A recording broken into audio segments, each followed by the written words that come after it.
Me retrouver à la Startup Academy, c'était un pur hasard. Un pur hasard parce que un soir, alors que j'étais sur Internet, bizarrement, je me retrouve devant la publication d'un monsieur à la qualité du docteur Claudel Nombissi. Je fais une lecture et je trouve intéressant ce qu'il dit. Donc, je me mets à parcourir de jour en jour ses publications. Et puis, un jour, je réalise qu'il organise en fait une formation appelée Vendeur 3.0. Je vais à cette formation et j'y participe d'ailleurs. Et j'ai été intéressée par son concept, par son idéologie, par sa façon de faire.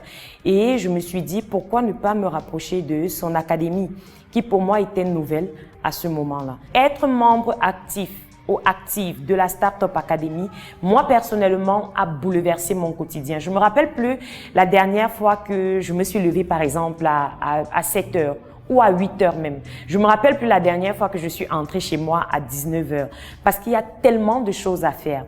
Et du coup, c'est passionnant.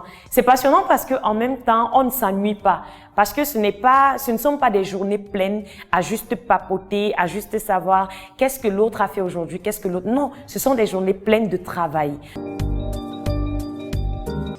Devenir membre de la Startup Academy vous permet de rejoindre une communauté. J'aime appeler cette communauté une communauté de personnes folles.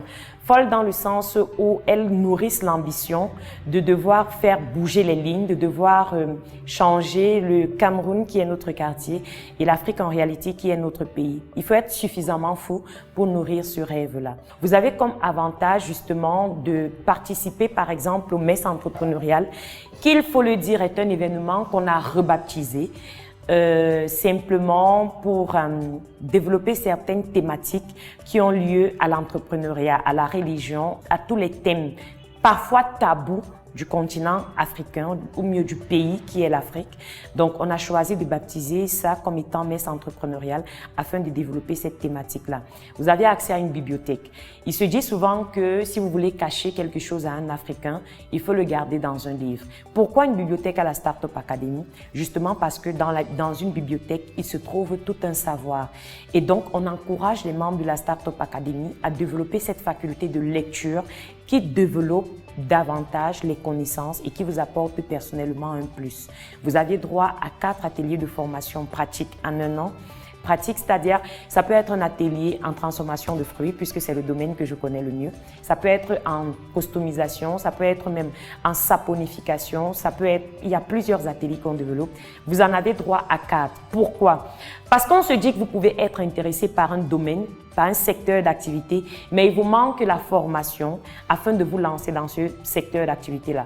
Donc, ces formations pratiques vous permettent d'avoir la compétence nécessaire afin de vous lancer dans un secteur qui vous intéresse et qui ne vous demande pas forcément de débourser de l'argent pour avoir une formation. On reste serein. Moi, personnellement, je reste sereine parce que dans 5 ans, dans 10 ans, il y a tellement de projets qui vont naître, il y a tellement de projets qui vont voir le jour. Et parce que je sais l'équipe qui porte ces projets-là, donc il y a beaucoup à réaliser et je suis tranquille, sereine. C'est beaucoup de travail, ça j'en suis sûre, mais on y arrivera. Une aventure qui, l'on l'espère, sera transmise aux générations futures. 5 ans d'idées, 5 ans de projets, 5 ans de réalisation. Le rêve embryonnaire s'étend, le rêve de la Startup Academy.